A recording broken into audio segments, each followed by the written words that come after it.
Apa sebenarnya arti kata Tibet bagi Anda? Apakah hanya pegunungan yang tinggi dan bendera doa? Apa yang banyak orang abaikan adalah 99% dari sejarahnya yang sebenarnya masih belum terungkap. Bagaimana jika saya memberitahu Anda bahwa ada sebuah danau yang dapat menunjukkan visi masa depan, atau tembok yang terbuat dari tulang yang membisikkan rahasia? Hari ini, kita tidak hanya mengunjungi Tibet, kita sedang mengungkapnya. Kami akan menunjukkan tempat-tempat suci, tempat-tempat aneh, dan tempat-tempat yang sangat tersembunyi. Inilah kisah nyata atap dunia. Sebagian besar wisatawan mendarat di Lhasa, melihat istana Potala yang terkenal, kuil Jokang, dan mungkin biara Drepung. Mereka mengambil foto, membeli souvenir, dan berpikir bahwa mereka telah melihat Tibet. Tetapi faktanya mereka telah melewatkan segalanya. Kekuatan sejati, misteri sejati Tibet, tengah tidak terletak pada objek wisata utama. Itu tersembunyi di lembah-lembah tepat di balik punggung bukit berikutnya, di tempat-tempat yang membutuhkan izin khusus untuk masuk dan kemauan yang kuat untuk dicapai.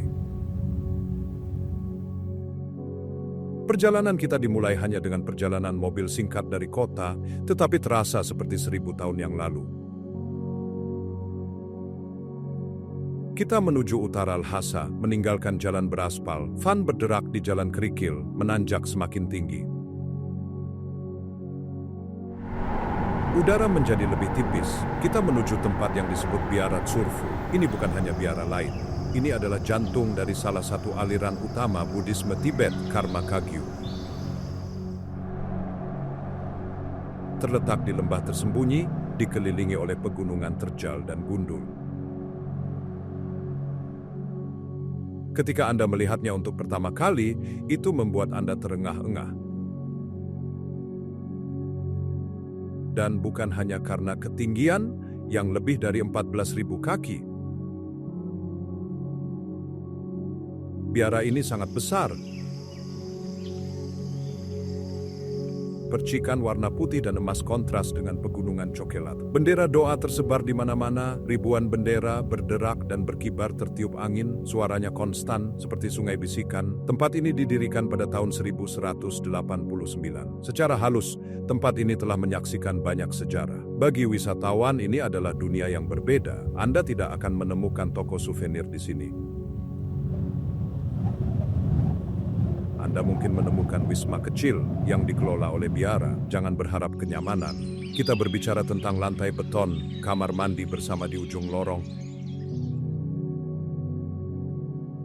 dan mungkin kompor kecil untuk kehangatan. Satu tempat tidur mungkin berharga antara 10 dan 15 dolar per malam. Makanan sama sederhananya. Anda akan makan apa yang dimakan para biksu. Ini berarti tsampa, tepung jelai panggang, dicampur dengan teh mentega.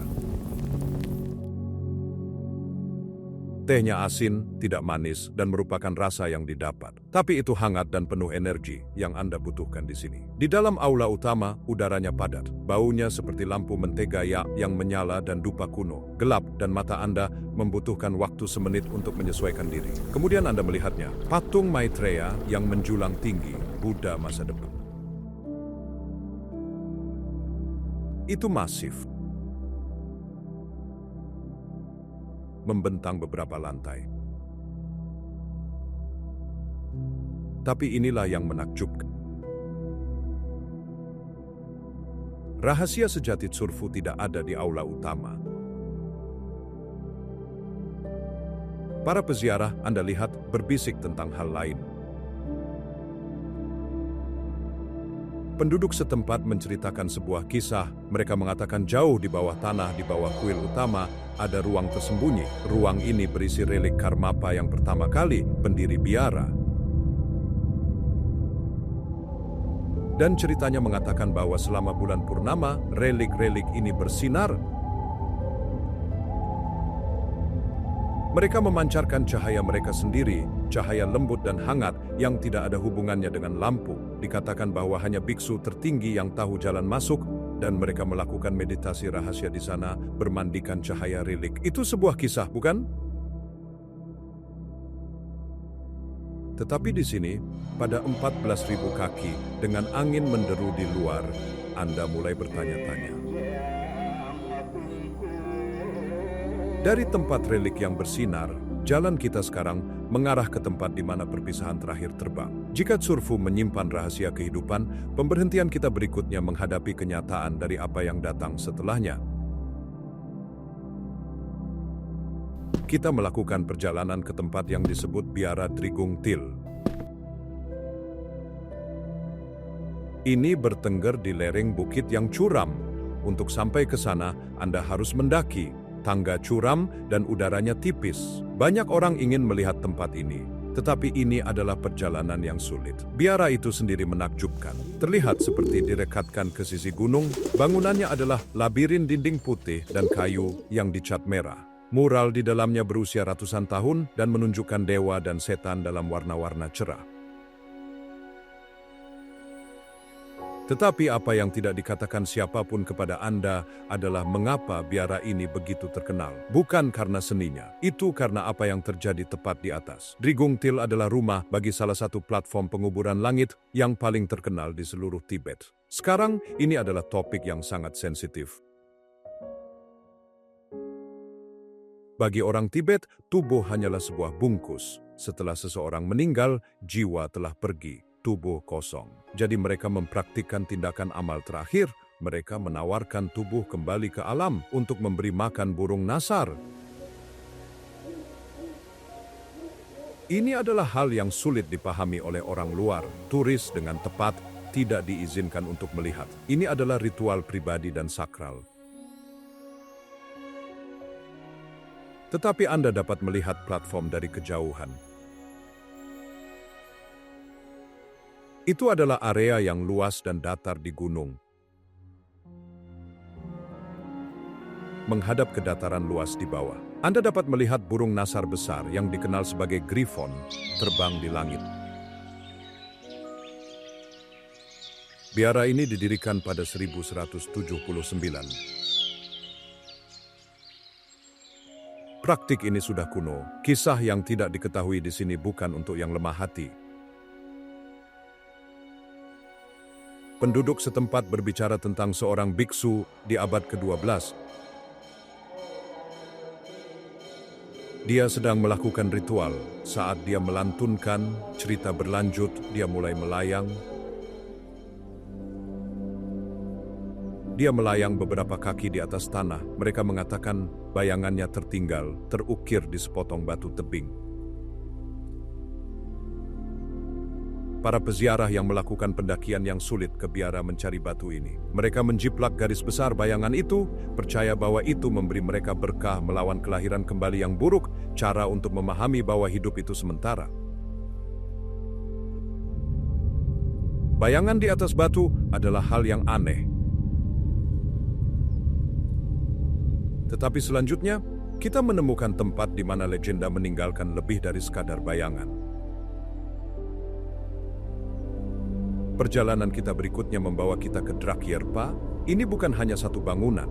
Ini adalah seluruh sisi tebing yang penuh dengan gua. Pikirkan sarang lebah, tetapi untuk para biksu.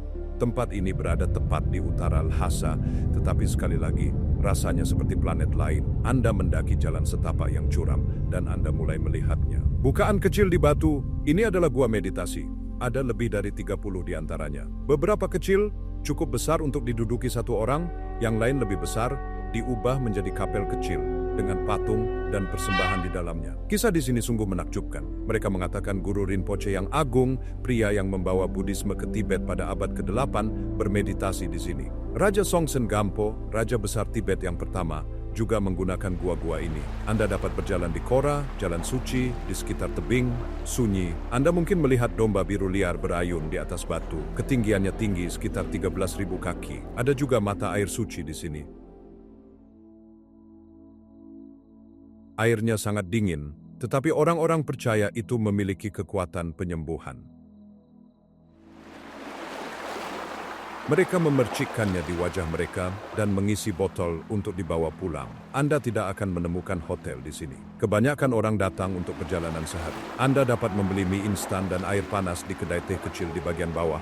Tetapi hanya itu. Ini adalah tempat untuk peziarah, bukan untuk kenyamanan. Tapi bagaimana dengan cerita tersembunyi? Kisah Drakyerpa adalah tentang sebuah rahasia. Kembali pada abad ke-7, Raja Songtsen Gampo berada dalam konflik, musuh-musuhnya mendekat. Dia memiliki gulungan suci, sebuah teks yang dikatakan meramalkan masa depan Tibet. Dia tidak bisa membiarkannya jatuh ke tangan musuh. Jadi legenda mengatakan, dia datang ke sini. Dia menyembunyikan gulungan itu di salah satu gua yang paling dalam dan paling gelap. Dan dia meletakkan berkah di atasnya. Gulungan itu hanya akan diungkapkan kepada orang yang benar dan berhati murni yang datang mencarinya. Penduduk setempat mengatakan bahwa untuk menemukannya, seorang meditator harus berpuasa selama 3 hari dan 3 malam. Kemudian, dan hanya pada saat itulah gua akan menunjukkan gulungan itu kepada mereka. Dikatakan bahwa gulungan itu masih ada di sana, menunggu memegang masa depan Tibet di halaman-halamannya yang berdebu. Gulungan tersembunyi adalah satu hal.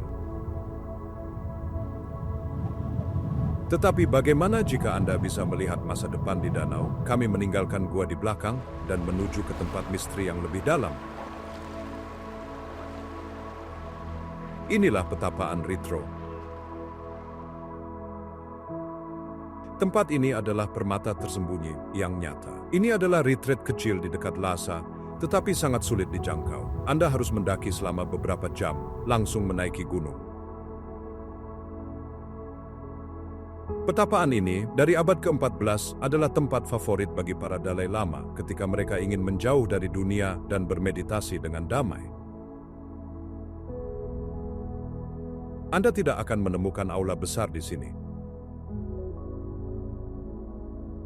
Anda akan menemukan gubuk-gubuk kecil, jalan roda doa, dan gua-gua dengan tangka kuno atau lukisan di dinding. Para biksu di sini serius. Mereka sedang dalam retreat. Mereka menghabiskan waktu berbulan-bulan bahkan bertahun-tahun dalam keheningan. Ini adalah tempat pengabdian sejati dan keras. Sebagai pengunjung, Anda harus diam. Anda dapat berjalan di sepanjang jalan setapak, memutar roda doa, dan merasakan keheningan yang kuat. Udaranya jernih dan pemandangan lembah di bawah luar biasa.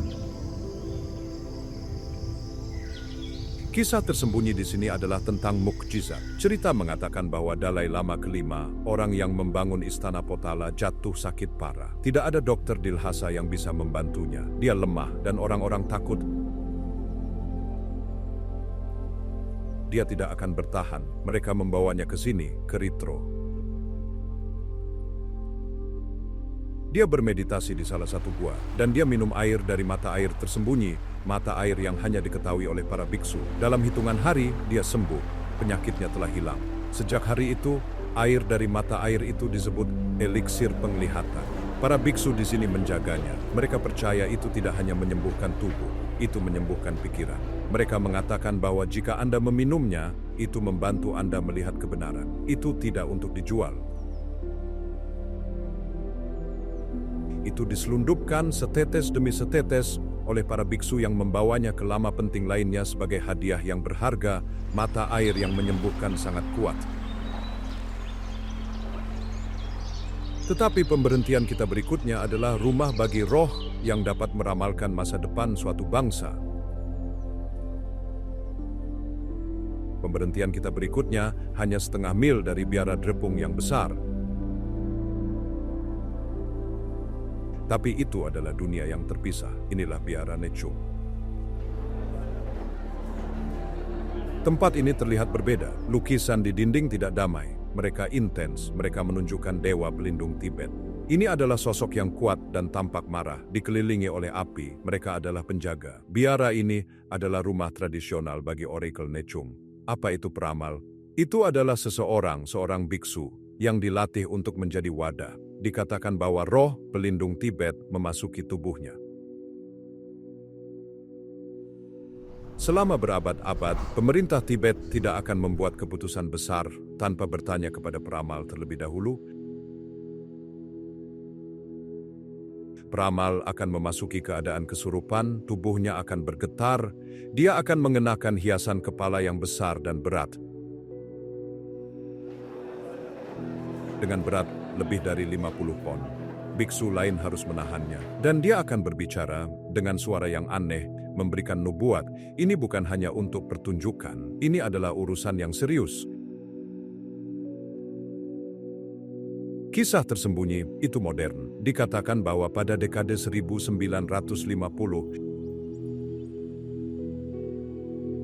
tepat sebelum Dalai Lama meninggalkan Tibet, peramal melakukan kesurupan. Dia memberikan peringatan, dia meramalkan invasi, dia meramalkan pengasingan. Kata-katanya ditulis di atas gulungan rahasia, sebuah peringatan bahwa dunia lama akan berakhir. Para biksu yang mendengarnya terkejut. Hari ini biara itu sunyi, tetapi lukisan-lukisan di dinding itu, mereka ingat, mereka mengingat ramalan, peringatan, dan roh-roh yang menjaga tanah ini. Dari roh yang berbicara, kini kita mendaki ke tempat di mana suara nyanyian dikatakan melipat gandakan kenyataan. Pemberhentian terakhir kita di wilayah ini adalah Biara Chimfu dan gua-gua pertapaan Chingpu. Ini adalah jaringan gua meditasi di sisi gunung, tidak jauh dari Lhasa. Tetapi, tempat ini berbeda. Ini sebagian besar untuk biarawati. Ini adalah salah satu situs Nyingma yang paling suci. Nyingma adalah sekolah Buddhisme Tibet yang paling tua. Untuk sampai ke sini, Anda harus mendaki. Dan ini bukan pendakian yang mudah. Dibutuhkan beberapa jam mendaki jalan yang curam dan berliku. Anda melewati gubuk-gubuk kecil dan gua-gua. Disinilah para biarawati tinggal, beberapa dalam isolasi total. Mereka datang ke sini untuk merenungkan kata-kata Guru Rinpoche yang juga bermeditasi di sini pada abad ke-8. Tempat ini dikenal karena kekuatannya. Para biarawati percaya bahwa setiap mantra, setiap doa yang dilantunkan di sini dilipat gandakan. Tidak hanya 10 kali atau 100 kali, tetapi 100.000 kali. Kekuatan spiritual gunung memperkuat suara mereka. Anda dapat mengunjungi kuil utama, sebuah bangunan kecil dan sederhana. Anda dapat memberikan persembahan kepada para biarawati. Mereka ramah dan wajah mereka kecoklatan oleh matahari dan angin. Mereka menjalani kehidupan yang keras tetapi damai. Kisah tersembunyi di sini aneh. Para biarawati akan berbicara kepada Anda tentang gua-gua. Mereka mengatakan gua-gua itu semua terhubung bukan oleh terowongan tetapi oleh suara. Ada gua tersembunyi, kata mereka. Tinggi di atas gunung. Jika Anda bernyanyi di gua itu, suara Anda tidak hanya bergema, itu berteleportasi. Mereka mengatakan bahwa seorang biarawati yang bernyanyi di gua itu dapat didengar oleh biarawati lain di gua yang berbeda, bermil-mil jauhnya, seolah-olah dia berdiri tepat di samping Anda. Itu adalah suara rahasia, koneksi suci yang menyatukan semua meditator di gunung. Mereka percaya bahwa itu adalah gunung itu sendiri, membantu mereka mencapai pencerahan. Kekuatan lembah-lembah pusat ini sangat dalam. Tetapi sekarang kita harus melakukan perjalanan ke selatan, ke tempat lahir peradaban Tibet itu sendiri. Ketika orang berpikir tentang sejarah Tibet, mereka berpikir tentang Lhasa, tetapi kasusnya adalah bahwa Lhasa bukanlah permulaan. Untuk menemukan permulaan cerita, Anda harus pergi ke selatan, ke lembah Yarlung. Ini adalah tempat lahir peradaban Tibet. Lembah ini di prefektur Shannan berbeda, berada di ketinggian yang lebih rendah, jadi lebih hijau. Sungai Yarlung Tsangpo mengalir melaluinya, lebar dan tenang. Disinilah raja-raja Tibet pertama memerintah, jauh sebelum Lhasa menjadi ibu kota. Suasana di sini damai, ini adalah tanah pertanian dan desa-desa kecil. Ada jauh lebih sedikit turis daripada di Lhasa. Untuk sampai ke sini, Anda terbang ke kota Tsetam. Ini adalah kota terbesar ketiga di Tibet. Tetapi rasanya seperti kota kecil. Dari sini, Anda dapat menjelajahi lembah. Tempat pertama yang harus Anda lihat adalah Istana Yumbulagang, terlihat dari bermil-mil jauhnya. Itu adalah benteng batu bertengger di puncak bukit yang tajam dan sempit di tengah lembah. Terlihat seperti sesuatu dari film fantasi. Ini adalah secara tradisi istana pertama di seluruh Tibet. Itu tidak besar, tidak seperti Potala. Itu kuno. Anda menaiki tangga curam ke puncak. Bangunan itu terbuat dari batu dan kayu. Di dalam gelap dan berbau kayu tua dan dupa. Pemandangan dari atap sungguh menakjubkan. Anda dapat melihat seluruh lembah, ladang hijau, sungai, dan pegunungan. Tetapi kisah tempat ini yang benar-benar liar, kisah resminya adalah bahwa itu dibangun untuk Raja Tibet yang pertama, Nyatri Tsenpo. Tetapi kisah yang tidak diketahui, legenda, jauh lebih tua. Penduduk setempat percaya bahwa istana itu dibangun untuk leluhur monyet ilahi. Mereka mengatakan bahwa monyet ini adalah bapa dari orang-orang Tibet. Dan di dalam istana ada bisikan lain. Sebuah kisah tentang ruang tersembunyi jauh di dalam fondasi batu. Di ruang ini dikatakan ada bulu merah. Tapi bukan sembarang bulu. Bulu-bulu ini dikatakan memberikan kesuburan. Wanita yang kesulitan memiliki anak melakukan ziarah ke sini. Mereka berdoa di tempat di mana ruang itu dikatakan berada, berharap mendapatkan berkah dari Raja Monyet kuno itu. Dari istana pertama, kita pergi ke salah satu kuil pertama, tempat yang menyimpan harta naga. Tepat di ujung jalan dari istana terletak biara Trandruk. Kuil ini kuno, benar-benar kuno. Ini adalah salah satu kuil Buddha tertua di Tibet. Bahkan lebih tua dari Johang di Lhasa. Itu adalah kompleks yang indah dan tenang. Anda berjalan melalui halaman yang dipenuhi sinar matahari. Para biksu melantunkan di aula pertemuan. Tetapi biara ini terkenal karena satu hal, harta yang luar biasa. Itu adalah tangka, lukisan keagamaan di atas gulungan. Tapi yang ini tidak dilukis. Itu terbuat dari mutiara. Anda memasuki kapel samping yang gelap. Biksu itu menarik kembali tirai. Dan di sana itu adalah gambar seorang Dewi, Chen Rezik, dan itu terbuat dari ribuan, lebih dari 29.000 mutiara kecil yang serasi dengan sempurna. Ada juga berlian dan permata lainnya. Itu adalah salah satu hal yang paling berharga di seluruh Tibet. Itu disimpan dalam kegelapan karena cahaya bisa merusaknya. Itu benar-benar faktor wow. Tapi itu bukan kisah tersembunyi. Kisah tersembunyi Trandruk berarti naga. Legenda mengatakan bahwa ketika para biksu sedang membangun kuil, seekor naga besar tinggal di danau tempat mereka ingin membangun. Raja harus mengalahkan naga itu. Setelah dia melakukannya, naga itu memberinya satu mutiara yang sempurna. Para biksu, kisah berlanjut, mengambil mutiara itu dan mencampurnya ke dalam plester dinding biara. Mereka membangun mutiara naga itu ke dalam fondasi untuk melindungi kuil selamanya. Para peziarah datang ke sini selama gerhana. Mereka mengatakan bahwa selama kegelapan gerhana, dinding dengan mutiara di dalamnya mulai bersinar. Itu memancarkan cahaya redup dan magis. Lembah raja-raja penuh dengan sihir. Tapi pemberhentian kita berikutnya menyimpan kisah peri yang penuh bunga. Kita melakukan perjalanan lebih dalam ke wilayah Lhasa, ke tempat yang disebut Lembah Zari. Ini adalah tempat yang sebagian besar turis belum pernah dengar. Ini adalah ngarai yang indah, lembah yang dalam yang di musim semi berubah menjadi karpet bunga. Kita berbicara tentang azalea, bukan hanya semak-semak, seluruh hutan dari mereka. Merah muda, merah putih. Seluruh lantai lembah adalah ledakan warna, ada mata air panas di dekatnya, tempat Anda bisa berendam. Pendakian ke lembah itu curam, tetapi hadiahnya adalah tempat yang terlihat seperti negeri dongeng. Tempat ini suci, tapi tidak hanya suci bagi umat Buddha, itu suci bagi roh-roh tua, roh-roh bumi. Petani lokal Anda lihat punya cerita, mereka percaya bahwa lembah ini adalah tempat menari bagi roh-roh peri. Pada equinox, hari pertama musim semi, dan hari pertama musim gugur, mereka mengatakan para peri keluar. Mereka menari di padang rumput yang penuh bunga sepanjang malam. Anda tidak bisa melihat mereka, tetapi Anda bisa mendengar mereka tertawa. Dan Anda harus berhati-hati. Penduduk setempat meninggalkan persembahan untuk mereka. Mangkuk kecil susu atau jelai. Jika Anda tidak menunjukkan rasa hormat, para peri bisa marah. Mereka melemparkan kutukan mekar pada Anda.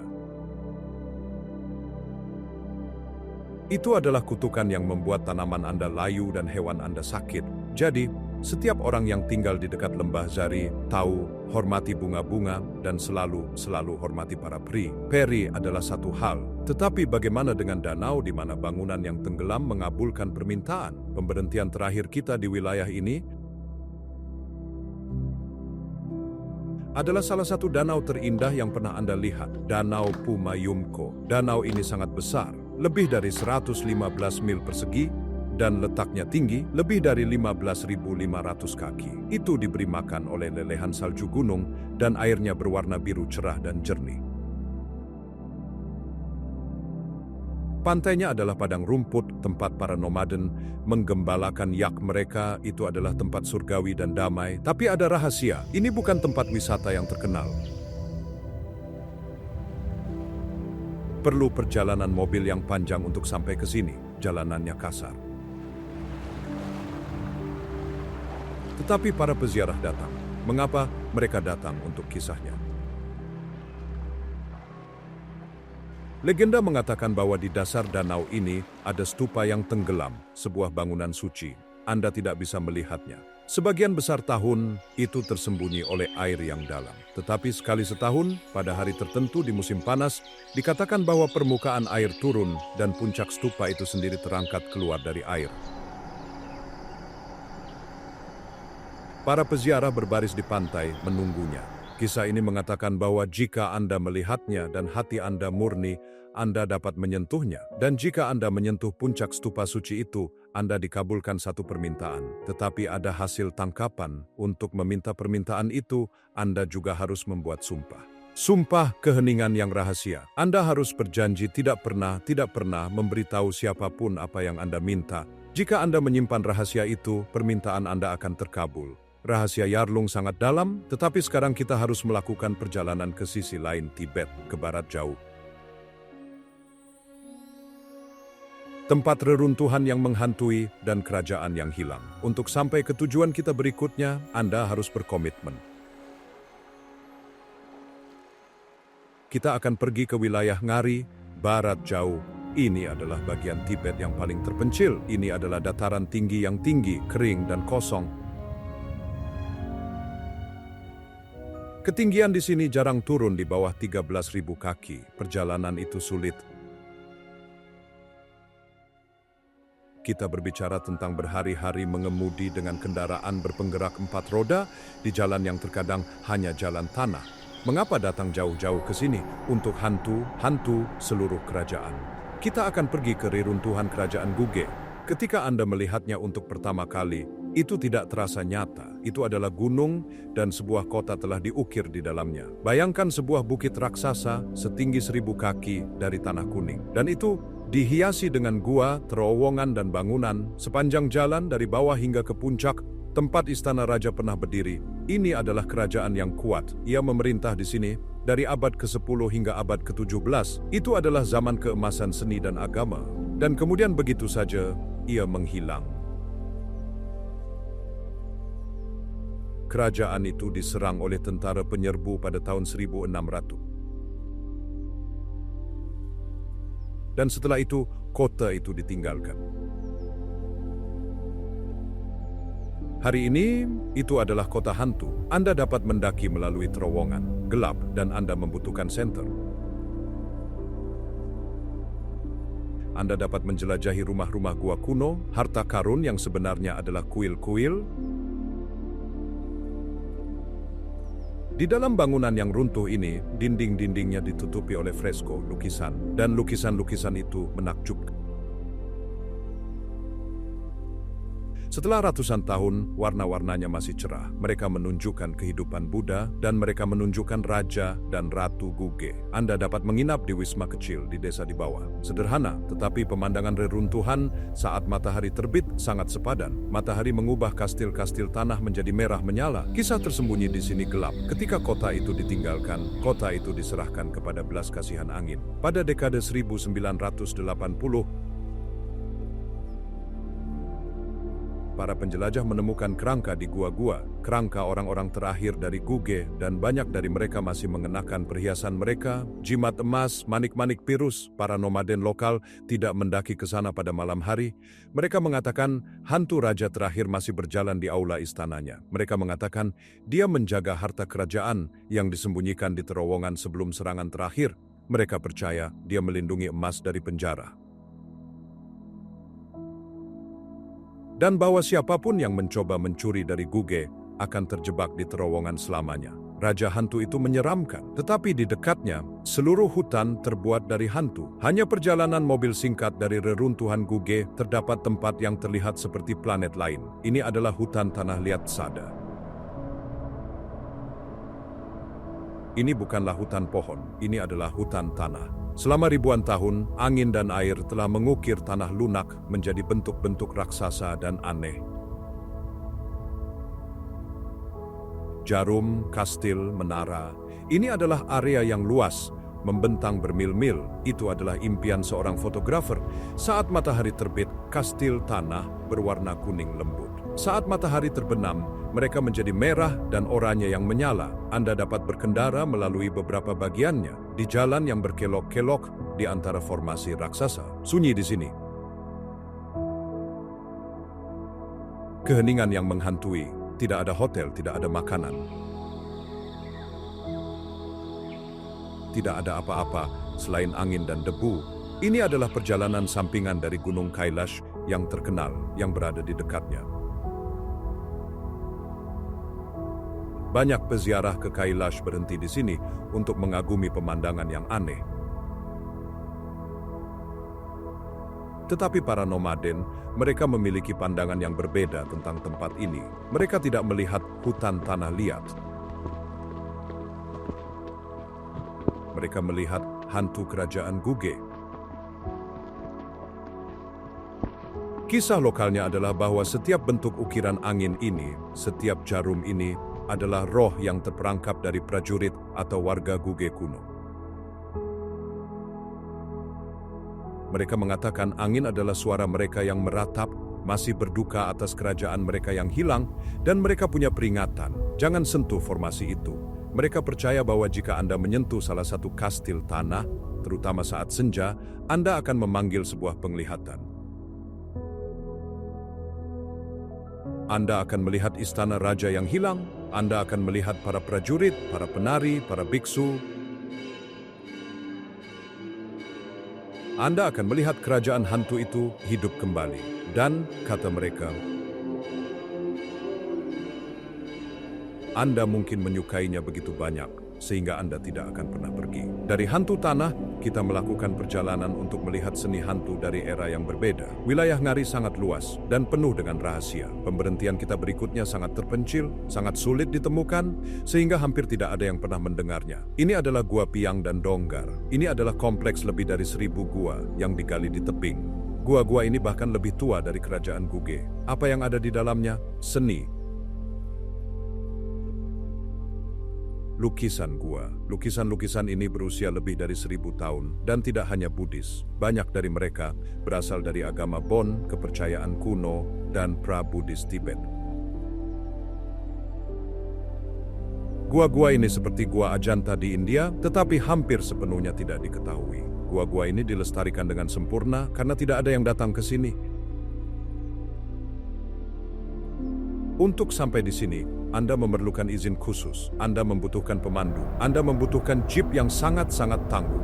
Ketika Anda sampai di sana, Anda akan menjadi satu-satunya orang. Anda dan penjaga gua, seorang pria lokal yang memegang kunci pintu yang terkunci. Anda masuk, gelap, dia menyalakan senter, dan dinding-dindingnya meledak dengan warna, hewan, dewa, pola geometris. Seni yang berusia 1000 tahun dan terlihat seolah-olah baru dilukis kemarin. Kisah tersembunyi adalah tentang para dukun Bon yang melakukan ini. Mereka tidak hanya melukis gambar, mereka melukis masa depan. Penduduk setempat percaya bahwa para dukun kuno ini melukis ramalan di dinding-dinding ini. Mereka meramalkan kedatangan Buddhisme, mereka meramalkan kebangkitan para Dalai Lama. Dan cerita berlanjut, sebuah mural yang memudar di gua yang tidak boleh dimasuki siapapun meramalkan pengasingan Dalai Lama. Itu adalah gambar aneh yang tidak dipahami siapapun selama berabad-abad. Sampai itu terjadi, Barat Jauh adalah tempat sihir yang kuat.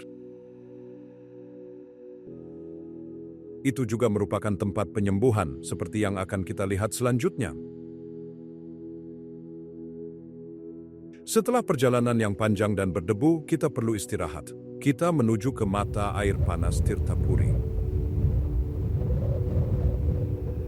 Ini adalah situs suci di barat laut Gunung Kailash yang suci. Setelah para peziarah menyelesaikan Kora, perjalanan suci mereka, di sekitar Kailash mereka datang ke sini. Ini adalah tempat untuk membersihkan diri. Air panas dan menyembuhkan menyembur dari bumi, penuh dengan mineral. Ada kolam sederhana dilapisi batu. Anda dapat merendam otot Anda yang lelah di air panas. Ada biara kecil di sini, dibangun di sekitar gua, di mana Guru Rinpoche dikatakan bermeditasi. Tapi ini bukan spa, ini adalah situs suci. Anda berjalan di sepanjang jalur karma. Itu adalah sirkuit kecil. Anda melewati batu dengan lubang.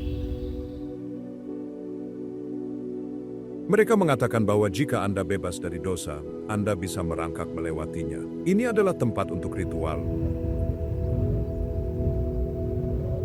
Tetapi kisah yang tidak diketahui di sini adalah tentang salah satu peristiwa paling menakjubkan dalam tradisi Tibet. Para peziarah tidak hanya mandi di sini untuk membersihkan tubuh mereka. Mereka percaya bahwa air dapat menghapus dosa, bukan hanya satu atau dua. Mereka mengatakan bahwa mandi di sini menghapus 1000 dosa masa lalu. Tetapi kisah yang diceritakan para biksu adalah tentang seorang lama dari abad ke-19. Dia adalah seorang meditator yang hebat. Dia datang ke Tirthapuri. Dia mandi di mata air dan bermeditasi di gua. Dan suatu hari, di depan beberapa gembala, tubuhnya larut. Dia tidak meninggal. Dia larut menjadi pelangi. Itu disebut tubuh pelangi. Itu adalah bentuk pencerahan tertinggi, di mana tubuh fisik berubah kembali menjadi energi murni. Para gembala yang melihatnya tercengang. Mereka mengatakan bau bunga membanjiri udara selama 1 minggu. Tanah kerajaan Kuge sangat kuat, tetapi sekarang kita harus melakukan perjalanan ke perairan besar Tibet, danau-danau mistis. Dataran tinggi Tibet bukan hanya pegunungan, itu juga merupakan tanah danau. Danau-danau besar dan dataran tinggi yang dipandang sebagai rumah para dewa dan dewi. Dan beberapa di antaranya, kata mereka, dapat menceritakan masa depan. Pemberhentian pertama kita adalah danau peramal paling terkenal dari semuanya, Lhamo Latso. Danau ini kecil, lebar hanya setengah mil, letaknya tinggi lebih dari 13.000 kaki, dan tersembunyi di cincin pegunungan di Tibet Timur. Dibutuhkan perjalanan beberapa hari untuk sampai ke sini dari biara terdekat. Ini bukan perjalanan santai. Tetapi danau jiwa ini memiliki tugas yang besar. Sejak Dalai Lama kedua pada abad ke-15, danau ini telah digunakan untuk menemukan Dalai Lama berikutnya. Setelah seorang Dalai Lama meninggal, para biksu tinggi melakukan perjalanan jauh ke sini. Mereka berdoa dan bermeditasi, dan mereka menatap air. Mereka mencari penglihatan. Danau itu, kata mereka, akan menunjukkannya kepada mereka. Itu mungkin menunjukkan kepada mereka sebuah surat, atau bentuk sebuah rumah, atau sebuah lembah, sebuah petunjuk di mana anak yang baru telah bereinkarnasi. Air itu sendiri aneh. Warnanya pirus yang intens, tetapi berubah warna. Itu seperti makhluk hidup. Tetapi kisah tersembunyi lebih tua dan lebih gelap. Danau itu dilindungi oleh seorang dewi, Palden Lamo. Dia adalah salah satu dewi pelindung yang marah. Legenda mengatakan bahwa berabad-abad yang lalu, pasukan penyerang datang untuk menghancurkan Lhasa. Mereka berbaris melalui lembah ini. Palden Lamo sangat marah. Dia menenggelamkan seluruh pasukan di danau. Dia menenggelamkan mereka tepat di bawah. Mereka mengatakan danau itu tidak berdasar.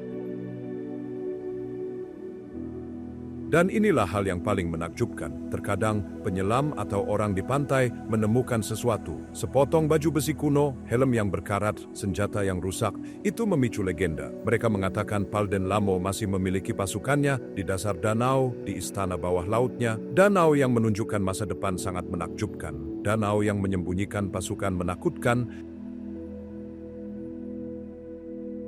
Tetapi bagaimana dengan danau yang terbuat dari garam? Kita melakukan perjalanan ke barat, ke dataran tinggi Changtang yang kosong. Ini adalah wilayah nomaden.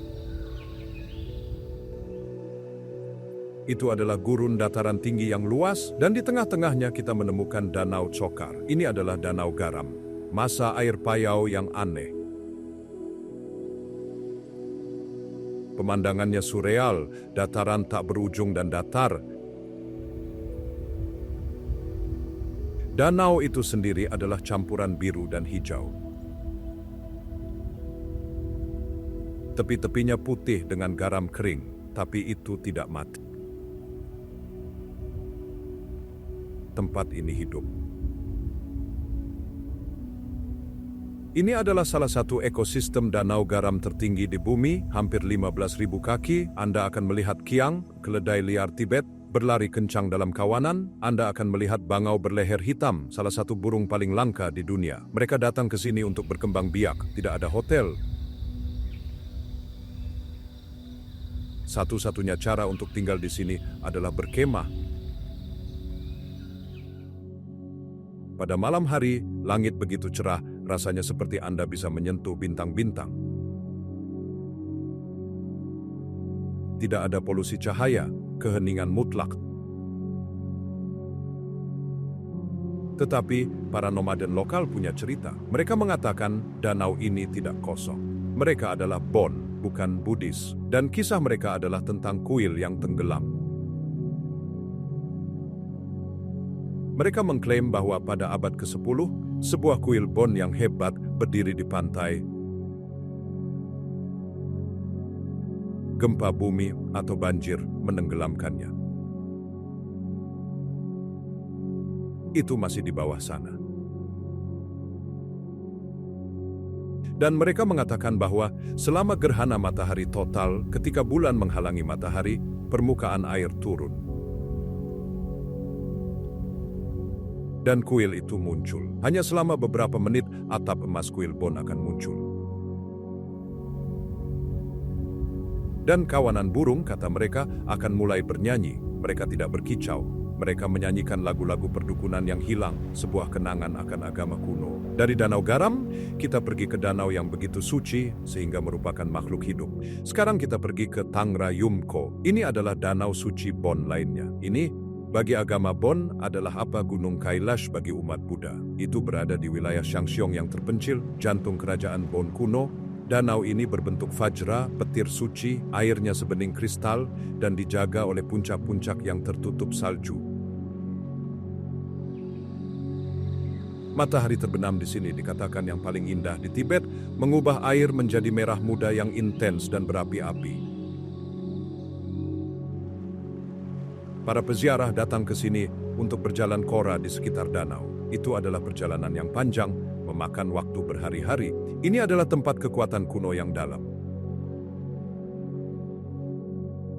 Tetapi para dukun Bon lokal menceritakan kisah yang berbeda.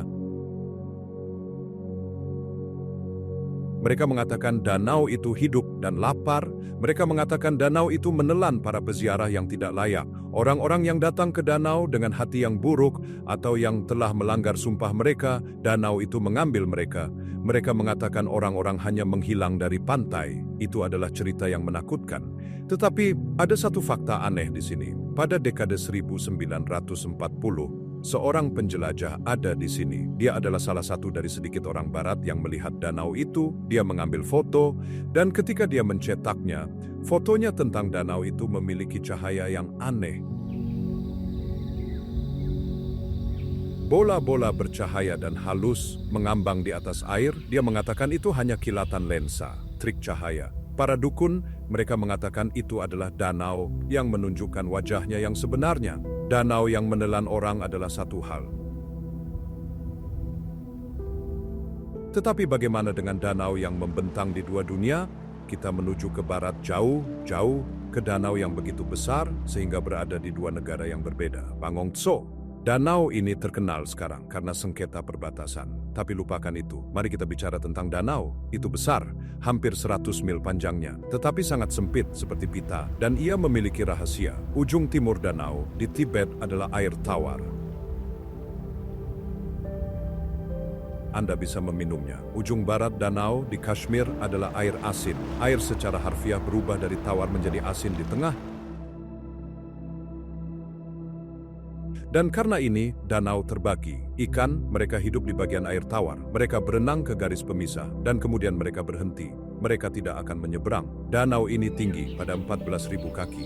Danau ini terkenal karena burung-burung yang berbondong-bondong datang ke sini dari Mei hingga Juli.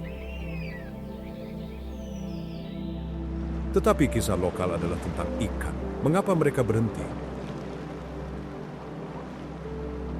Kisah Bon mengatakan bahwa seorang dukun kuno mengutuk danau itu. Dia berselisih dengan seorang dukun dari barat. Untuk membuktikan kekuatannya, dia menarik garis di danau. Dia melarang ikan untuk menyeberang, dan mereka tidak pernah melakukannya. Para pemancing, orang yang mencoba memancing di sini, melaporkan sesuatu yang aneh. Mereka mengatakan bahwa selama musim migrasi, ketika burung-burung ada di sini, air di garis pemisah itu berdengung. Beberapa bahkan mengatakan kedengarannya seperti berteriak. Suara ribuan ikan ingin menyeberang tetapi ditahan oleh kutukan kuno. Danau yang terkutuk itu aneh, tetapi bagaimana dengan danau dengan hantu di pantainya? Kita melakukan perjalanan kembali menuju pusat ke Danau Namso. Ini adalah salah satu dari 3 danau besar yang paling terkenal. Tetapi kita tidak pergi ke tempat wisata utama. Kita pergi ke Semenanjung Tashidor di Namso. Ini adalah sudut spiritual, semenanjung kecil di pantai tenggara. Sebagian besar pengunjung yang tinggal di pantai selatan melewatkannya sepenuhnya. Tempat ini adalah labirin formasi batuan aneh, terkikis oleh angin, dan penuh dengan gua-gua pertapa. Disinilah nomaden sejati ditemukan dengan kawanan yak mereka. Waktu terbaik untuk berada di sini adalah saat matahari terbit. Anda bisa berkemah di sini jika Anda tahan dingin. Ketinggiannya lebih dari 15.000 kaki. Matahari terbit dan menerangi pegunungan Yenchen Tanglha. Di seberang, danau berubah dari hitam menjadi ungu, menjadi biru tua yang berapi-api. Itu adalah salah satu tempat terindah di bumi. Tetapi tempat ini memiliki satu rahasia. Kisah tersembunyi adalah tentang seorang yogi bernama Atisha dari abad ke-11. Dia datang ke sini untuk bermeditasi, untuk melawan iblis-iblis di danau. Dia bermeditasi di salah satu gua, dan kekuatannya begitu kuat sehingga dia meninggalkan jejak tangannya di batu. Anda masih bisa melihatnya. Para peziarah datang ke sini. Mereka menemukan gua itu, dan mereka menekan tangan mereka sendiri ke jejak tangan di batu. Mereka percaya bahwa hanya selama 1 detik mereka mendapatkan sekilas pencerahan Atisha. Anda mendapatkan koneksi langsung ke seorang pria yang hidup 1000 tahun yang lalu. Dari jejak tangan seorang yogi, kita pergi ke kuil pulau yang sunyi. Danau kita berikutnya adalah Danau Paksum, juga dikenal sebagai Basum Tso. Ini adalah danau suci Nyingma. Letaknya di bagian Tibet yang berbeda, di Nyingchi yang lebih rendah dan lebih hijau, hampir terlihat seperti pegunungan Alpen Swiss. Danau itu adalah cermin yang sempurna, memantulkan hutan hijau dan puncak-puncak yang tertutup salju. Dan di tengah danau ada sebuah pulau kecil, dan di pulau itu ada sebuah kuil Chozong. Anda harus naik perahu kayu untuk sampai ke sana. Kuil itu kuno dari abad ke-8. Itu adalah tempat yang tenang dan indah. Tetapi para tukang perahu yang mendayung Anda menyeberang menceritakan satu kisah. Mereka mengatakan pulau itu penuh dengan hantu, bukan hantu jahat, tetapi hantu biksu tua yang masih menjaga kuil, dan mereka menjaga harta karun yang sebenarnya, teks-teks kuno dari abad ke-8 yang disimpan di pulau itu. Para tukang perahu akan memberitahu Anda jika Anda mendayung di malam yang berangin ketika bulan purnama. Anda bisa mendengarnya. Anda bisa mendengar suara halaman yang dibalik. Hantu-hantu itu ada di perpustakaan, membaca buku-buku suci. Mereka mengatakan suara itu adalah umpan. Itu mencoba membuat orang penasaran datang ke pulau itu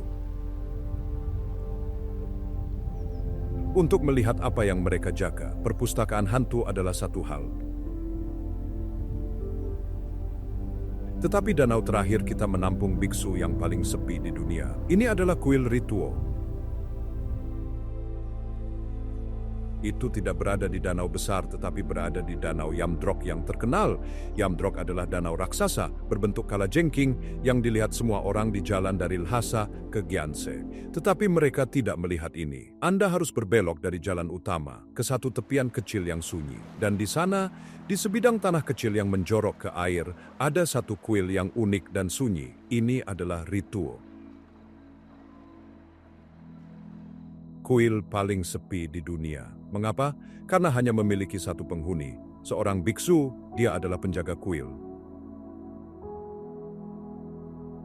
Dia tinggal di sini, sendirian, sepanjang tahun. Satu-satunya pekerjaannya adalah melindungi kuil dan berdoa. Itu adalah kehidupan kesendirian yang mendalam. Anda bisa berkendara ke sana dan mengunjunginya. Dia sering senang melihat orang. Dia akan membuatkan Anda teh. Tetapi apa kisah tersembunyi itu? Para nomaden mengatakan kuil ini dibangun di tempat yang istimewa. Itu dibangun tepat di atas mata naga yang hidup di danau Yamdrok. Dan biksu yang sendirian, dia bukan hanya seorang penjaga, dia adalah seorang komunikator. Mereka mengatakan pekerjaannya adalah berbicara dengan roh-roh di danau untuk menjaga agar naga tetap tenang. Dan pada bulan purnama, jika Anda melihat dari kuil, pasang surut danau surut, dan Anda bisa melihatnya. Altar yang tenggelam, meja batu di bawah air. Dan di altar cerita mengatakan ada bola-bola bercahaya. Bola-bola cahaya diletakkan di sana oleh roh-roh danau sebagai persembahan untuk biksu yang paling sepi di dunia. Kita meninggalkan perairan mistis dan menuju ke biara-biara tinggi, pilar-pilar langit. Tibet adalah tanah biara, tetapi kita tidak mencari yang besar. Kita mencari yang istimewa, yang memiliki cerita unik. Kita melakukan perjalanan ke selatan Shigatse, kota terbesar kedua, ke Biara Shalu. Biara ini didirikan pada tahun 1877, berbeda. Ketika Anda melihatnya, itu adalah campuran yang aneh. Bagian bawah adalah Tibet klasik. Dinding batu, atap datar, tetapi bagian atas adalah Tiongkok. Ia memiliki atap melengkung genteng hijau. Ini adalah perpaduan dua dunia. Di dalam, ia terkenal karena seninya.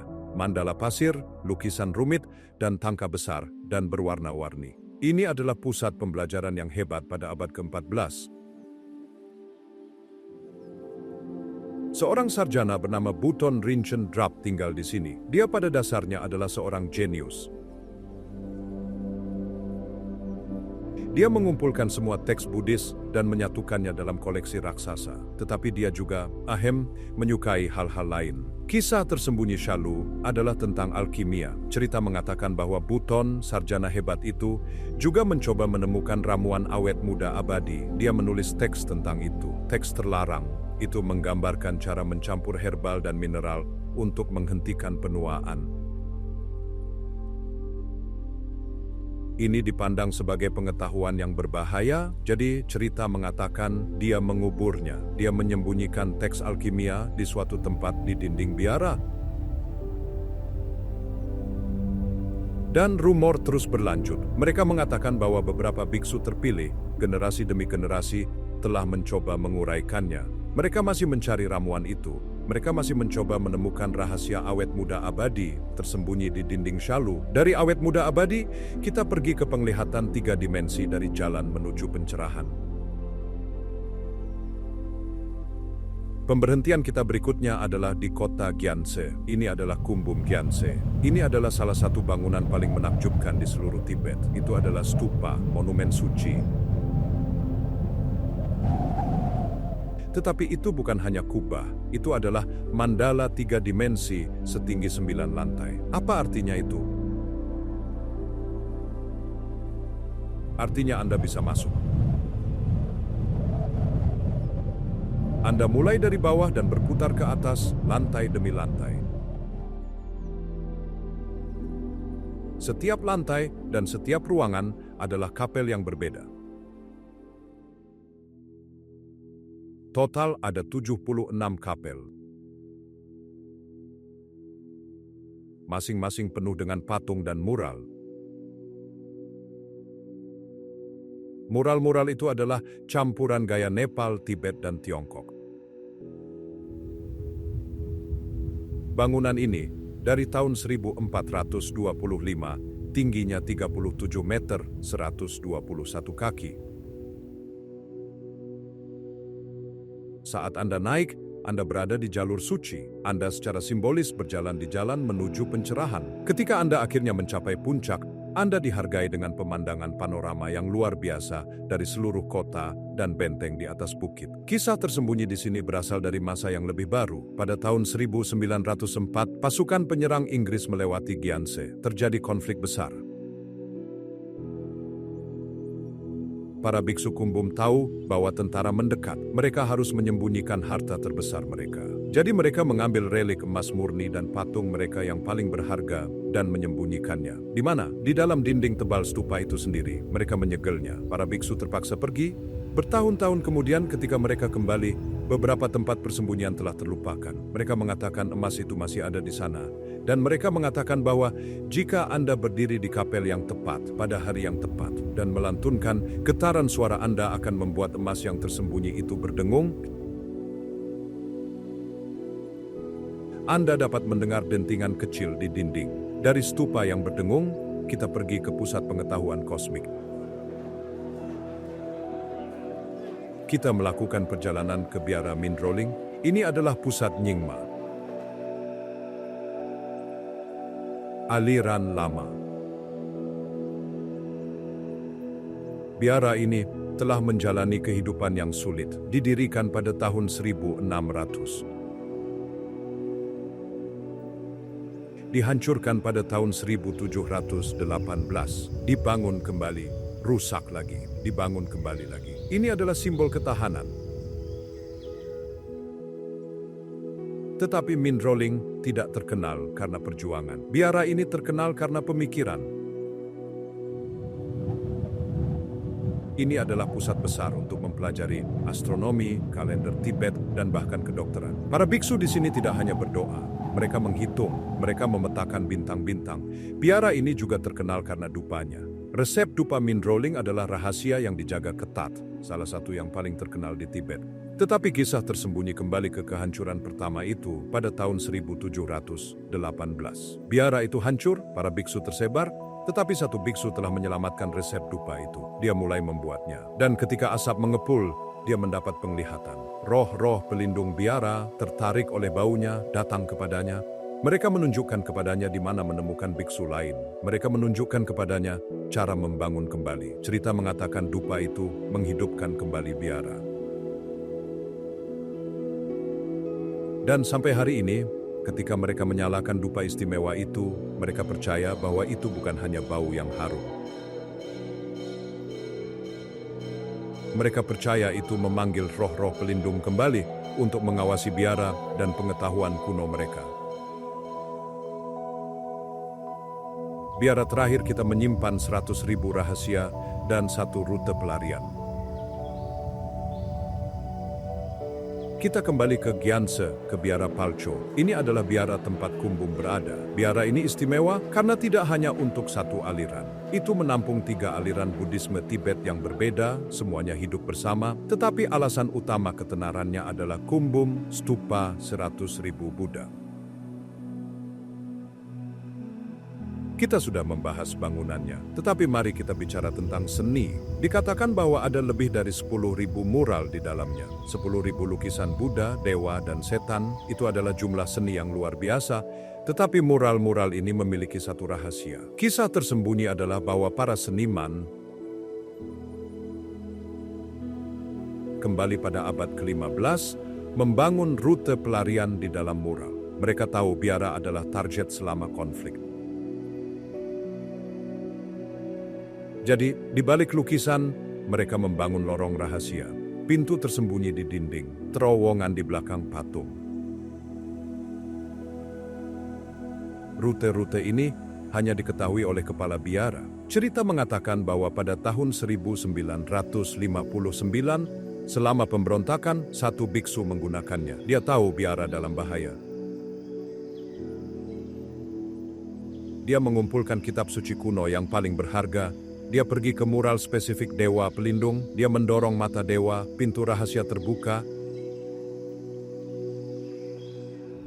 Dia memasuki terowongan gelap dan menyelundupkan kitab suci itu keluar, menyelamatkannya. Mereka mengatakan dia meninggalkan tanda kapur hantu di dinding, satu garis putih kecil yang masih bisa dilihat jika Anda tahu di mana mencarinya. Hati monastik penuh dengan rahasia. Tetapi sekarang kita harus pergi ke tempat-tempat yang paling terpencil dari semuanya, perbatasan. Ini dia, akhir dari jalan. Inilah tempat-tempat yang paling sulit dijangkau, paling berbahaya, dan paling memuaskan. Kita mulai di dekat puncak dunia. Gletser Rongbuk. Semua orang tahu Everest Base Camp. Itu sirkus, penuh dengan pendaki dan turis. Tetapi tepat di dekatnya adalah Gletser Rongbuk dan biara tertinggi di dunia, biara Rongbuk. Kita berada di 16.400 kaki. Udara memiliki 40% lebih sedikit oksigen daripada di permukaan laut. Gletser itu sendiri adalah sungai es. Itu tenang, itu sunyi, jauh dari keramaian base camp. Anda dapat melihat formasi es yang menjulang tinggi. Pada malam hari, tanpa polusi cahaya, bintang-bintang begitu terang, terlihat seperti berlian di atas beludru hitam, Anda dapat menginap di Wisma Biara. Itu adalah definisi dari sederhana, ranjang di ruangan yang dingin. Tetapi para biksu akan memberi Anda teh panas. Orang Tibet sebelum pendakian, Anda lihat, tidak melihat gunung untuk didaki. Mereka melihat tempat suci, dan mereka percaya bahwa gletser itu dijaga. Kisah tersembunyi di sini adalah tentang Yeti, manusia salju mengerikan. Sebelum dekade 1920, ini hanya cerita lokal. Tetapi kemudian, ekspedisi Inggris pertama tiba. Pada tahun 1921, satu penjelajah Inggris menemukan jejak kaki. Jejak kaki besar, seperti manusia, di salju, tinggi di atas gletser. Dia mengambil foto. Pemandu lokal menolak untuk pergi lebih jauh. Mereka mengatakan itu adalah Yeti, jejak kaki mengarah ke atas, ke serangkaian celah yang dalam, dan kemudian menghilang. Misteri itu tidak pernah terpecahkan. Para biksu Rongbuk hanya tersenyum. Mereka mengatakan Yeti adalah penjaga. Dia melindungi gunung dari mereka yang datang dengan ego, daripada dengan rasa hormat. Yeti adalah cerita liar, tetapi pemberhentian kita berikutnya adalah puncak yang berbisik. Tidak semua orang ingin mendaki Everest. Bagi mereka yang ingin mencoba pendakian dataran tinggi, ada puncak Yuzhu. Ini adalah puncak 20.275 kaki di Pegunungan Kunlun. Itu dianggap pendakian non-teknis. Itu tidak berarti mudah. Itu berarti Anda tidak memerlukan peralatan panjat tebing, tetapi Anda harus berada dalam kondisi yang luar biasa. Pendakian memakan waktu 2 atau 3 hari dari base camp di padang rumput alpin. Anda akan melihat yak liar dan pemandangan yang luas dan kosong. Ini dekat dengan Danau Qinghai. Ini adalah pendakian yang sulit, dingin, dan berangin. Tetapi ada cerita aneh tentang puncak ini. Pada dekade 1950, tim survei Tiongkok sedang memetakan daerah itu. Beberapa pendaki di puncak Yuzu menghilang. Mereka berada di dekat puncak. Cuaca cerah. Dan mereka hanya lenyap. Mereka yang selamat ketika mereka kembali ke camp terkejut. Mereka menceritakan kisah yang aneh. Mereka mengatakan gunung itu membisiki mereka. Mereka mengatakan angin terdengar seperti suara. Dan suara-suara itu membimbing mereka, memberitahu mereka di mana harus melangkah. Mereka mengatakan teman-teman mereka yang menghilang mendengar suara yang berbeda. Suara yang memanggil mereka ke atas, di atas punggungan, ke langit biru. Penduduk setempat menyebut mereka roh gunung. Mereka mengatakan gunung itu memilih siapa yang mencapai puncak dan siapa yang tinggal. Dari gunung yang berbisik, kita pergi ke surga hijau. Tidak semua Tibet tinggi dan kering. Kita melakukan perjalanan ke Nyingchi, Swiss Tibet. Dan kita menemukan Danau Rawok. Tempat ini menakjubkan. Itu adalah Danau Gletser Pirus, dikelilingi oleh hutan hijau dan puncak-puncak yang tertutup salju.